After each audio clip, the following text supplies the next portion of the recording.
They said, hey, we have this huge churn problem. We're losing users. And in fact, it had gotten so bad that they had to, get rid of their entire marketing team. They said, hey, we got to get profitable. Whoa. Yeah. Welcome to Churn Bites, folks. Today I'm pleased to introduce Joe Wilkinson, and we're going to talk about where churn is in the funnel and how to detect it. How you doing, Joe? I'm doing well. Thanks for having me here, Dan. It's our pleasure. Tell the audience at home who you are and what you do. Yes, I'm Joe Wilkinson. I help companies who improve their conversion in a way that really drives retention. So these companies, a lot of them SaaS companies, they're coming in, they have retention problems and they also have conversion problems. They're spending a bunch of money on Google Ads a lot of times. And to say, hey, how do we actually get more money out of these users? And so I spent, decade in growth helping these different companies actually do this in-house. And for the past 2-3 years, I've been doing it as an advisor and a consultant across these other companies. Well, that should give you a great perspective to help folks. Now, if I remember right, you have a particular story in mind about churn in the funnel. Give us the background and context, please. Yeah. So in this case, one of these company I talked to who they were really having this problem. They said, hey, we have this huge churn problem. We're losing users. And in fact, it had gotten so bad that they had to, get rid of their entire marketing team. They said, hey, we got to get profitable. Whoa. Yeah. They were just kind of hanging on and saying, hey, how do we get to a place where the people who are still spending, some people had stuck around, that this company can just continue to exist. So stopped all paid acquisition, stopped all organic acquisition, got rid of the marketing team. They actually hadn't sent an email to a customer in a very long time since I joined, over a year. Wow. So this company is in a pretty bad spot. They've gotten rid of marketing. They don't want any more inbound folks and they're on the rope. So what happened next? So when you first started looking at different companies and you start thinking about retention, part of why we're here is the first question is, where is it happening? Where are you causing these different retention problems? And some may be at the end where people have been using the product for a while, but their use case has gone away and they're leaving, or different people in the company have shifted around or moved. But in this case, you could move it all the way up front, to the very front of the funnel. And it was both in the user acquisition, where they were basically telling people, hey, come on in. It's totally free. You don't need to worry about anything. And then, of course, the user was very surprised when they got there. They needed to pay. And after that, there was just many different things happening. There were all these different pop-ups and all these different questions and onboarding questions and unrelated things. And they would even push users to all these different areas of the product because, 1% of users might care about this. But what happens is, I'm sure you've seen it, what happens when you have, a different call out for every 1% of your users? It sounds like they were very focused on acquisition, not necessarily on building a healthy business, and didn't really have a great sense of what the customer journey should be. So what happened when you started looking around? Well, that's exactly right. I just started asking questions. Why do we have this? What's happening here? And there's a whole group of things that the response is, we don't know. And you ask everybody. You ask the CEO, you ask the marketing manager, you ask the product manager, why are we doing this? I don't know. And those are the easy ones, but they still run into things. You say, hey, let's get rid of it. And the answer is, well, so somebody might care.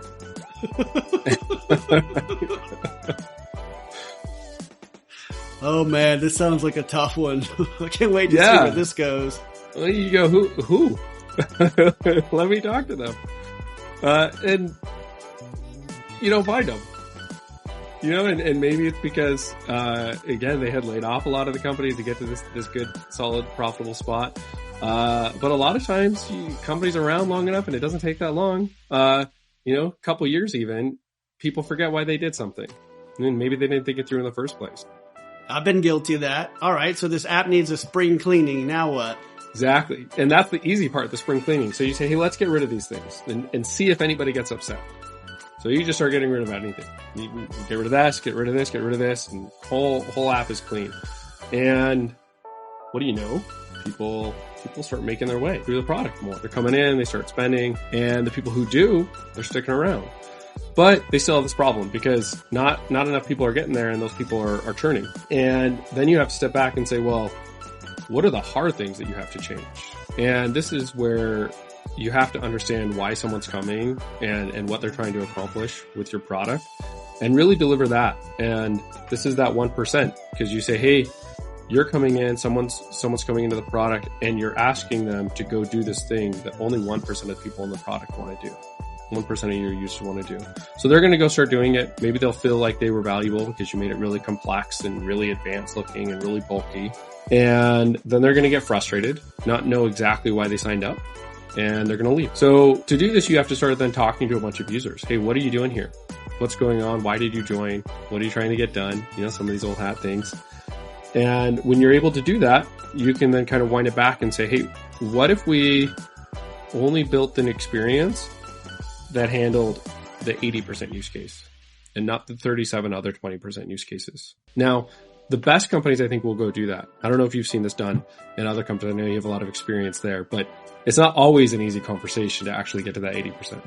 No, I think it can get confusing depending on the type of product. So for a super horizontal product, it can be almost a mystery what people would want to do with it. But with a super focused vertical product, there's an easy value chain and you can kind of push people down the greased path of value, if you will. But I think it's difficult not only for those reasons, but also when you design by committee and the PM doesn't have a strong sense of an opinion of what is this product and who wants it and why do they want it and what do they want to accomplish, it can collect dust like rolling duct tape on the floor. And next thing you know, it's not clear how I'm supposed to use this in order to get the value that I want. Because like you said, they're afraid of taking the 1% thing away in case someone really needed it. It seems really tough to figure this out without talking to customers, and not only customers, but the right kind of customers. Yeah, that's totally right. You could go talk to customers all day, and if you're building for that customer who's never going to retain, you're going to build a bunch of stuff that nobody actually wants, and you're going to keep shipping in and keep building it, and that customer's maybe never going to pay and never going to retain if they do, and you've just scared your core customer away. Design by intuition is a thing. Okay, so you came in, you did some analysis, you found out that there is a bunch of junk in the app and that the experience wasn't designed for the type of user who would retain. So after you worked through all this, what was the outcomes? So it was huge for them.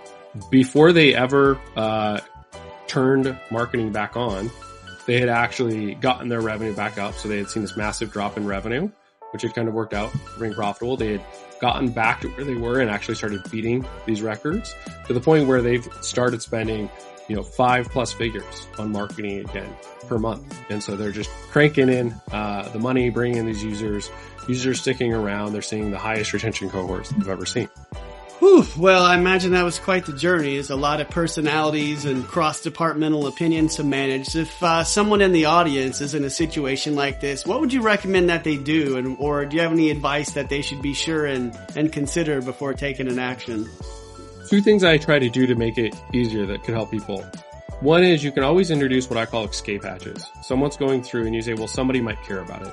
And you can say, let's include it, but let's make it a lot smaller. Let's make it 1% of the UI rather than 50% of the UI because it's 1% of the users. And then the other thing is the A/B test. And I'm a big fan of A/B testing. It comes from the growth background. But you can say, hey, you're right. Maybe somebody does care about this. And we've talked to people, but maybe we're wrong. And in fact, we really want to build something that the people who are going to pay us or retain are going to build. So go run an A/B test, see how it goes, look at it in that moment. If you can look at it later, that's even better, as you can see, hey, are these people spending and sticking around? And those tend to help solve a lot of the pushback.